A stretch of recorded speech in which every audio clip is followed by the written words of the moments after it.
தமிழ் குமராவும் கோவிலாகும்.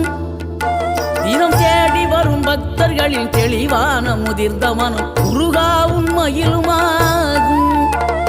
வேடனூறு கொண்டு பெருவேங்கை மரமாகி நின்ற வென்றீர் அணிந்த முருகன், நீ வாடுகின்ற உள்ளமதில் வற்றாது அருள் சேர்க்கும் வானோர்கள் போற்றும் தலைவன்.